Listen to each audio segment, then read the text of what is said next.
Bonjour à tous et bienvenue dans cette nouvelle vidéo. Alors aujourd'hui une vidéo un petit peu spéciale qui je l'espère sera un petit peu courte. En fait je viens juste de rentrer du travail et voilà, je veux vous parler d'une de mes expériences.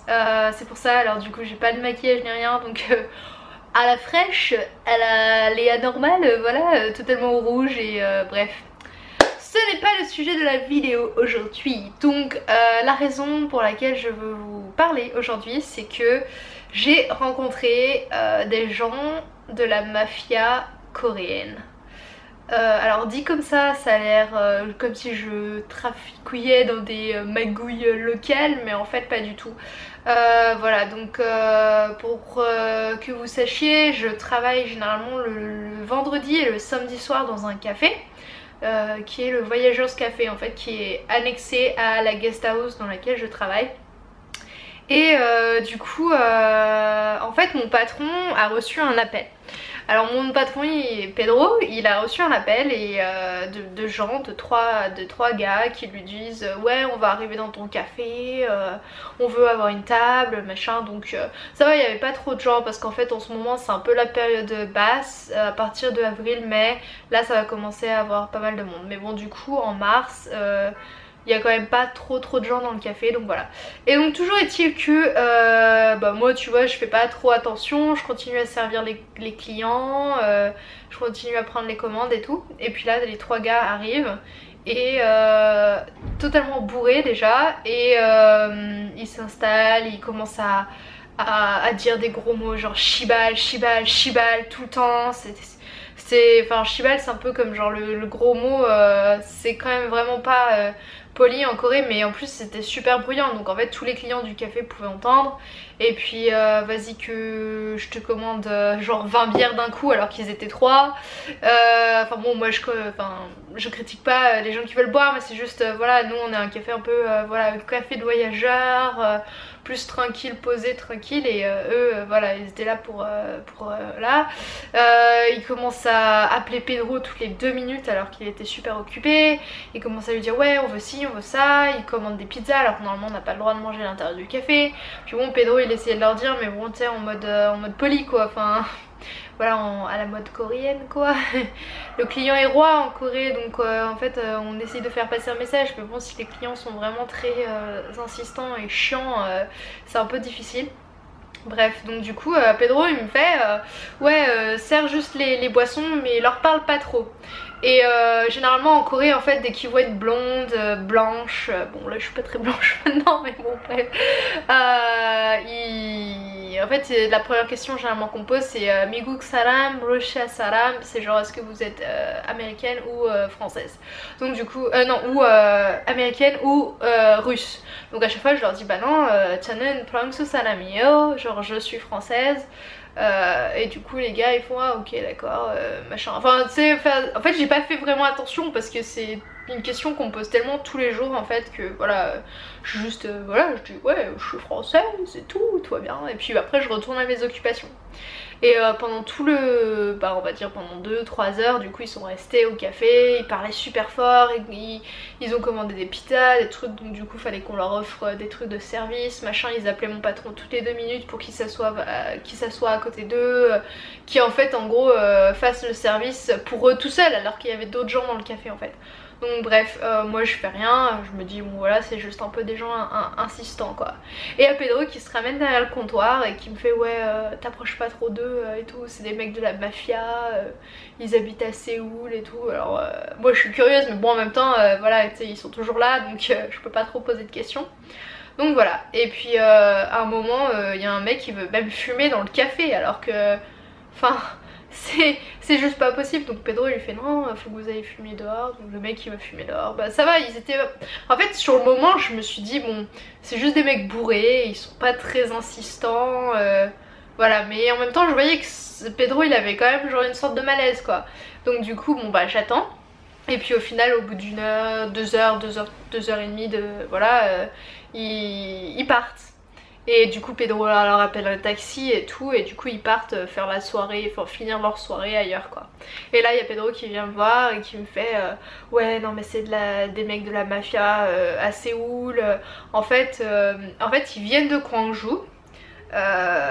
Forcément je ne connais pas le nom et même je ne voudrais pas dire leur nom hein, parce qu'on ne sait pas ce qu'il peut se passer. Mais en gros c'était des voisins en fait, des voisins de palier de Pedro en fait quand il était jeune, quand il avait genre 9-10 ans et en fait à l'époque c'était sûrement dans les années... dans les années 90, un peu avant 90 parce que Pedro il a 38 ans.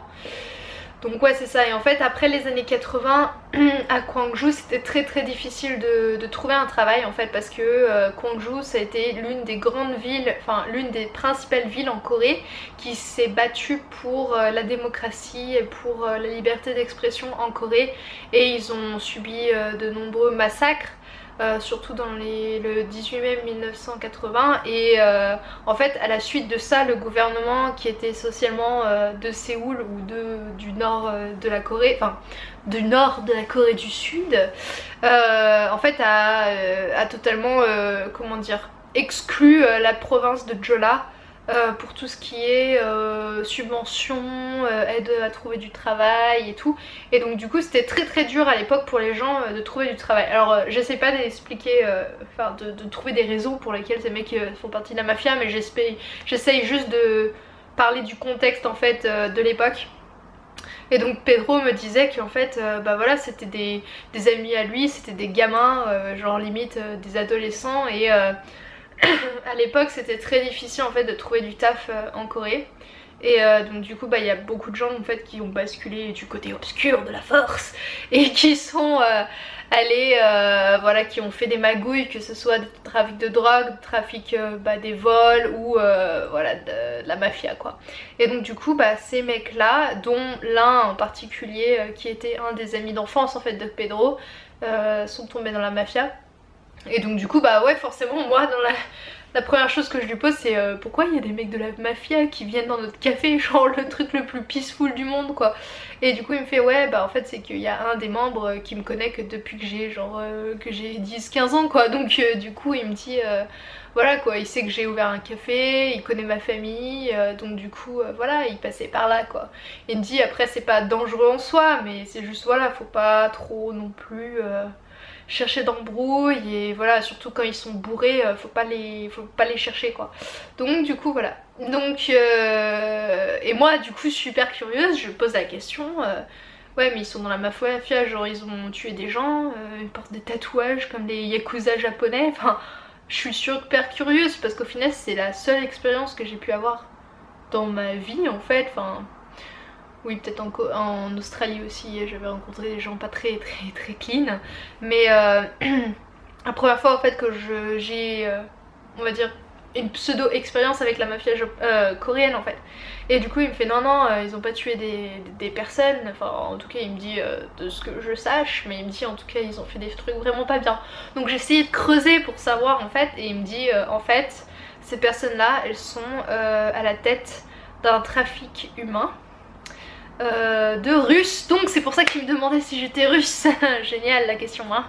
Et en fait voilà, comme vous le savez ou vous le savez pas, en fait en Corée il y a énormément de prostitution qui sont généralement cachées, qui sont pas vraiment ouvertement dit, mais bon tout le monde sait que dans les noraebang entre guillemets ou dans certains quartiers, voilà c'est le quartier des prostituées.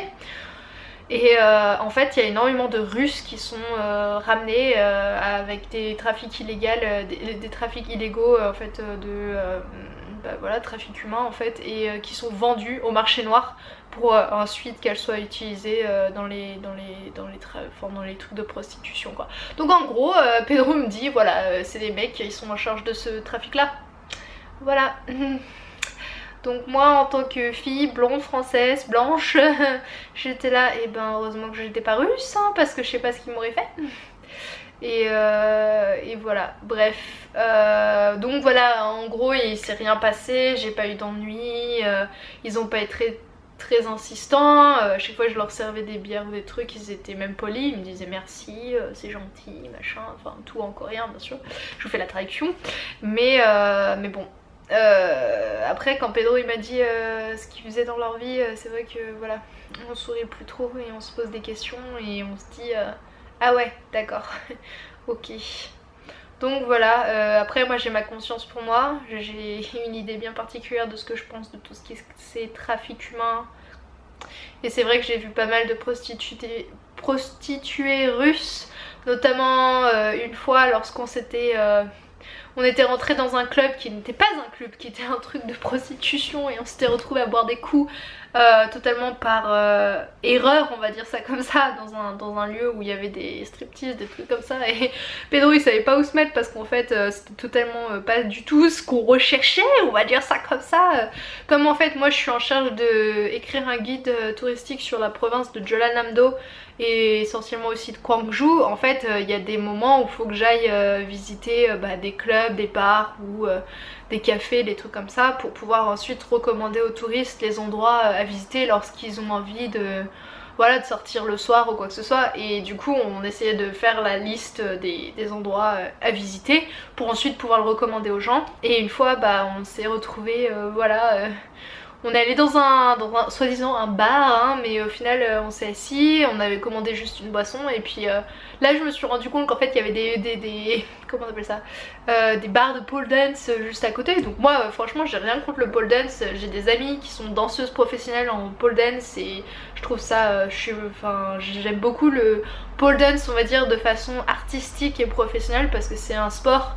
C'est vraiment un sport qui demande énormément de, voilà, de tonicité et comment dire, d'énergie, et voilà. Bon bref, je pars à côté du sujet, mais bon bref, voilà. Mais on s'est rendu compte que voilà, il y avait des bars de pole dance et en fait c'était un lieu, c'était vraiment creepy en fait, comme je l'appellerais. Vraiment très très que je ne recommanderais à personne.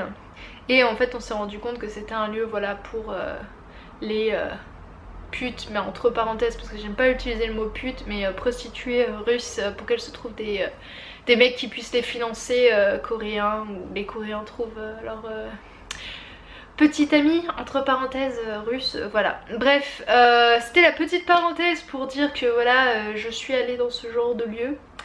Et qu'est-ce que les gens vont penser, voilà. Et donc du coup me dire que ces mecs là sont à la tête de ce genre de trafic ou ce genre de magouille, et en fait on se sent pas du tout à l'aise après. Bon heureusement ils étaient partis une fois que j'ai appris la nouvelle, donc voilà.